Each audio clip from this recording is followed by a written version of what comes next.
Welcome friends, मैं हूं जुल्फ़िकार मोहम्मदी और आप देख रहे हैं learn English with Z Mohammadi. Vocabulary building पर आपने इससे पहले बहुत सारी वीडियो देखी होंगी, लेकिन मैं वादा कर सकता हूं आपसे आपने ऐसी पिक्टोरियल ऑडियो इससे पहले शायद कभी ना देखी हो।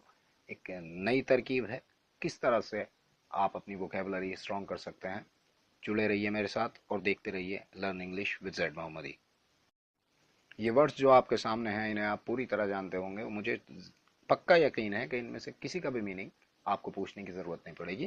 पहला वर्ड है काइट, दूसरा वर्ड है टायर, तीसरा वर्ड है मेड, फिर है came, dear, keep, meet, are, slate और स्पॉट।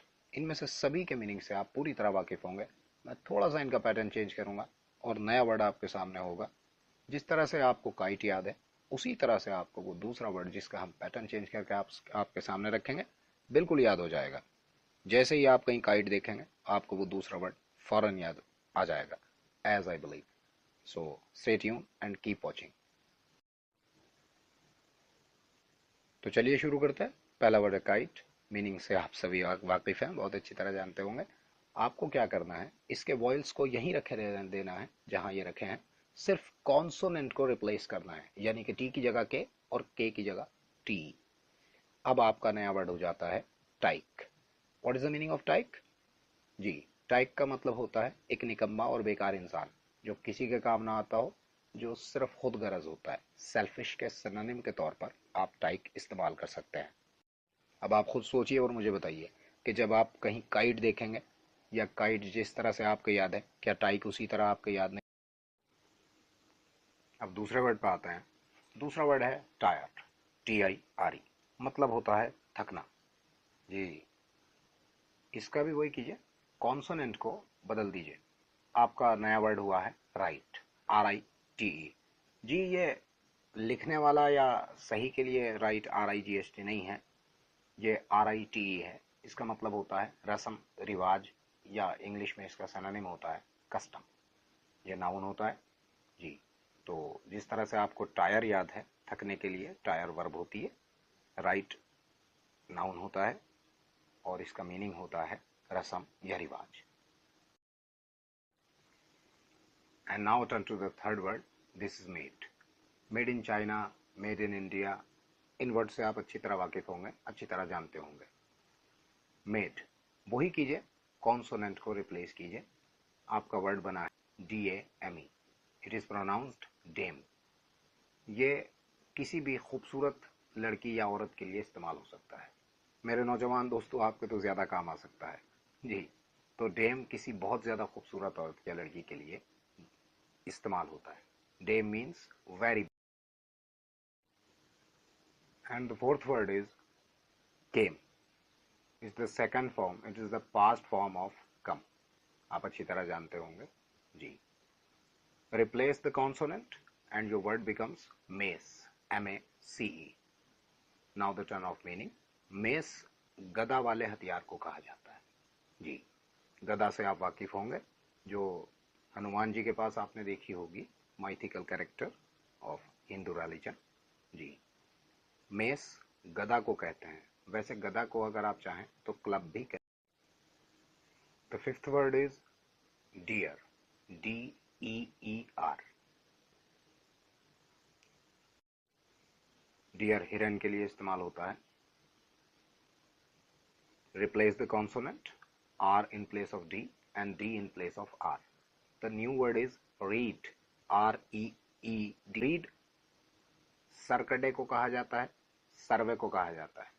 जिस तरह से हमारे इंडिया में मूढ़े बनाए जाते हैं सर्वों के, तो उस सर्वे के लिए रीड इस्तेमाल किया जाता है। मिला ना आपको एक नया वर्ड? जी। और and now come to the six word. This is keep, KEEP। मतलब होता है रखना, ये वर्ब होता है। जी, replace the consonant and this becomes peek, PEEK। Peek भी वर्ब होता है जिसका मतलब होता है जेंटलमैन, झांकना, किसी चीज के अंदर झांकना पीक होता है। And turning to the seventh word, this is meet, MEET। Meet means मिलना, मुलाकात। जी, मीटिंग से तो आप वाकिफ होंगे। उल्टा कीजिए, TEEM, the new word is team. और हाँ, ये क्रिकेट टीम से कंफ्यूज मत होइए इस वर्ड को लेकर, उसकी स्पेलिंग TEAM होती है। इस टीम का मतलब होता है फुल, टीम फुल यानी कि भरा हुआ। प्रयोग यानी कि यूज आप इसका इस तरह कर सकते हैं कि his mind is teemed with a great intelligence. इस तरह से इस्तेमाल किया जाता है, टीम्ड विद लगाकर, इसके साथ एक प्रेपोजिशन आता है जी। तो टीम का मतलब होता है फुल, और मीट का मतलब तो आप जानते ही हैं, मुलाकात करना यानी कि मिलना।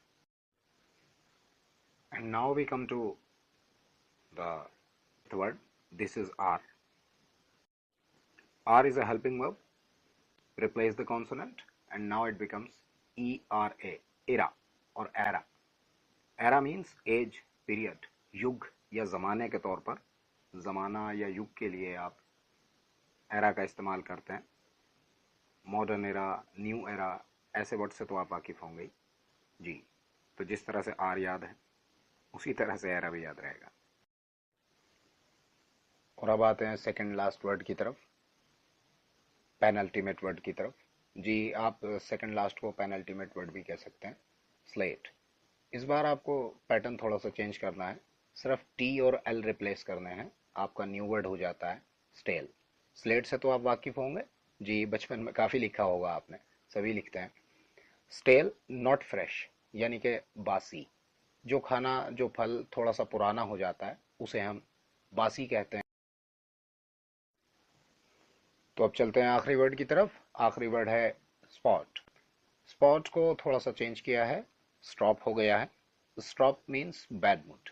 जब भी आपको कहना हो कि आज मेरा मूड ठीक नहीं है, तो आप I have a bad mood की जगह ऐसा भी कह सकते हैं कि आई एम इन स्टॉप या आई हैव स्टॉप।